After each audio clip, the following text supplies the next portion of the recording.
Stoicisme tidak pernah melarang muridnya untuk memiliki sesuatu hal yang dia inginkan atau mendapatkan sesuatu hal yang dia impikan, tetapi kita harus tahu bahwa ada batasannya dan ada virtue yang namanya temperance. Selamat datang di Siniar Bahagia ala Stoik, menciptakan pendapat untuk bahagia.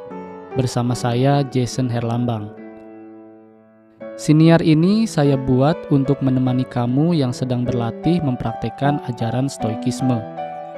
Saya akan membagikan pengalaman bagaimana menerapkan ajaran Stoikisme di dalam kehidupan sehari-hari. Dan ini adalah episode hari ini. Selamat mendengarkan. Di dalam episode ini saya ingin menjelaskan kepada kamu atau mengobrol dengan kamu tentang temperance gitu ya. Jadi temperance itu kan adalah virtue yang kedua di dalam stoicisme gitu. Yang memiliki arti itu disiplin, pengendalian diri, dan kesederhanaan gitu ya. Jadi ketika seseorang itu ataupun contohnya saya itu setelah mempraktekkan stoicisme, semuanya itu saya pikirkan terlebih dahulu gitu sebelum saya melakukan sesuatu atau sebelum saya mengambil keputusan gitu ya. Salah satunya adalah berbelanja atau menginginkan sesuatu gitu ya. Jadi dalam stoicisme itu kita tidak dilarang untuk memiliki hal-hal yang kita inginkan. Kita itu tidak dilarang untuk melakukan hal-hal yang memang kita ingin lakukan gitu. Tetapi kita harus berpikir, kita harus menanyakan terlebih dahulu kepada diri kita apakah hal tersebut akan mencederai filosofi yang kita miliki atau tidak. Contohnya ketika saya ingin membeli barangnya tersebut mungkin let's say sepatu baru gitu ya. Sepatu baru untuk lari karena saya suka berlari gitu ya. Ketika saya ingin membeli sepatu lari, saya harus bertanya dulu kepada diri saya menggunakan metode-metode stoicisme seperti apakah ini penting untuk dibeli atau kenapa saya ingin membeli sepatu tersebut gitu ya. Jadi ketika jawabannya, oh sepatu ini akan membuat saya lebih bahagia dan sepatu ini akan membuat saya lebih rajin lagi untuk melakukan olahraga berlari gitu. Nah, sebenarnya jawaban tersebut itu tidak masuk logika gitu ya dalam stoicisme, tidak masuk logika karena stoicisme logika berpikir stoicisme itu adalah dikotomi kendali tadi. Jadi kita itu seharusnya melakukan sesuatu bukan karena hal-hal yang berada di luar kendali gitu ya. Seperti sepatu itu kan tidak atau sepatu itu kan berada di luar kendali gitu ya. Tidak seharusnya dijadikan alasan saya untuk lebih rajin berlari gitu ya. Atau tidak bisa dijadikan alasan saya untuk menjadi lebih bahagia gitu. Jadi ketika saya memiliki alasan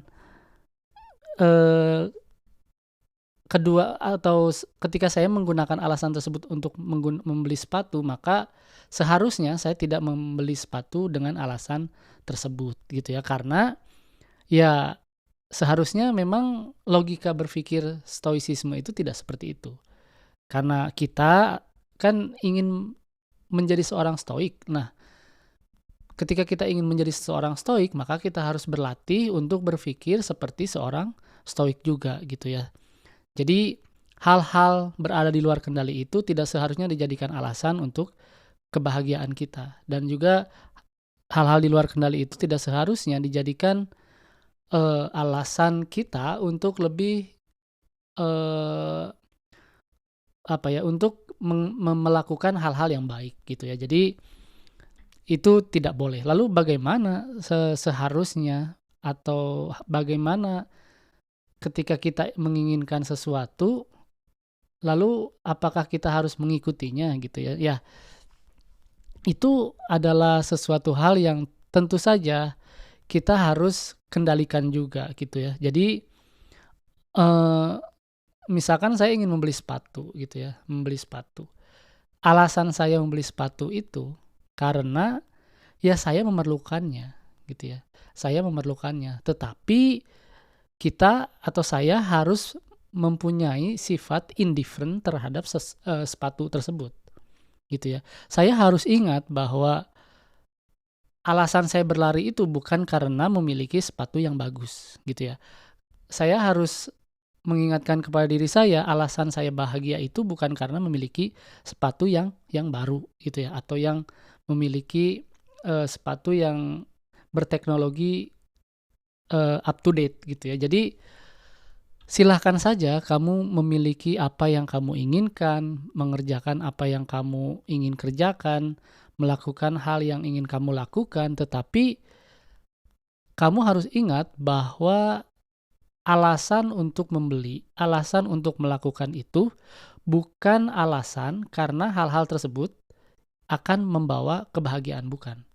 Atau hal-hal tersebut itu akan mendorong kamu atau memotivasi kamu untuk melakukan hal-hal yang baik, bukan. Itu adalah logika berpikir yang salah dalam stoicisme gitu ya. Jadi itu adalah, batasan berpikir dalam stoicisme gitu ya. Jadi hal-hal di luar kendali dan hal-hal yang berada di dalam kendali. Jadi ketika kamu ingin melakukan sesuatu ya lakukan saja, beli saja gitu. Tetapi ketika kamu tidak mendapatkan sesuatu yang kamu inginkan ketika kamu melakukan sesuatu, maka kamu tidak usah kecewa karena toh kamu tahu bahwa hal tersebut itu tidak akan membawa kebahagiaan gitu ya. Tetapi hal tersebut adalah hal yang baik untuk dilakukan, kayak gitu. Dan juga, sama halnya seperti membeli barang itu ya, eee, beli saja tetapi jangan dijadikan alasan bahwa barang tersebut membawa kebahagiaan bagi dirimu, gitu ya.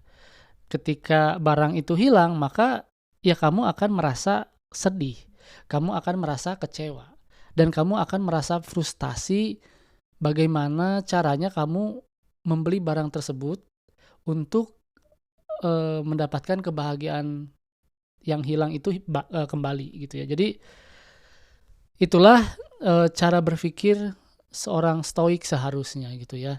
Ini sama halnya seperti yang dituliskan oleh atau yang dijelaskan oleh Epictetus dalam bukunya The Enchiridion gitu ya. Jadi dia itu menjelaskan bahwa kita ini adalah seorang, eee anak buah kapal yang ikut, eee, kaptennya di dalam kapal tersebut gitu ya. Jadi ketika kapten kapal itu bersandar di daratan lalu membolehkan kita sebagai anak buah kapal itu turun, lalu dibolehkan untuk memiliki apapun yang ada di daratan gitu ya, dibolehkan mau ngambil apapun di daratan gitu ya.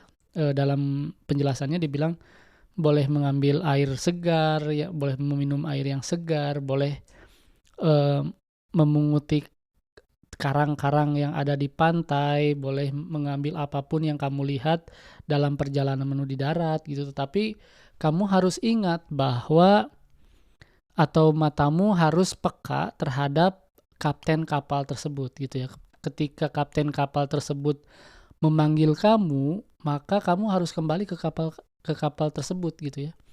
Tetapi ketika kamu kembali, kamu harus meninggalkan hal-hal yang kamu miliki itu tadi, hal-hal yang kamu ambil tadi di daratan gitu, seperti kerang-kerang, seperti minum air gitu ya. Jadi kamu harus melupakannya dan kamu harus tahu bahwa memang kita itu akan meninggalkan dunia ini tanpa membawa barang-barang yang kita inginkan, tanpa membawa mimpi-mimpi yang ingin kita capai gitu ya. Jadi Sekali lagi, kamu harus menjadi indifferent. Kamu boleh melakukan apapun, boleh memiliki apapun, tetapi Terima kasih telah jangan mendengarkan episode jangan hari ini. menjadikan hal Jangan tersebut lupa ikuti alasan Siniar Bahagia ala kamu Stoik di bahagia Spotify alasan dan kamu nyalakan loncengnya berlaku agar tidak baik ketinggalan di setiap dalam episode kehidupan yang saya kamu, buat. gitu.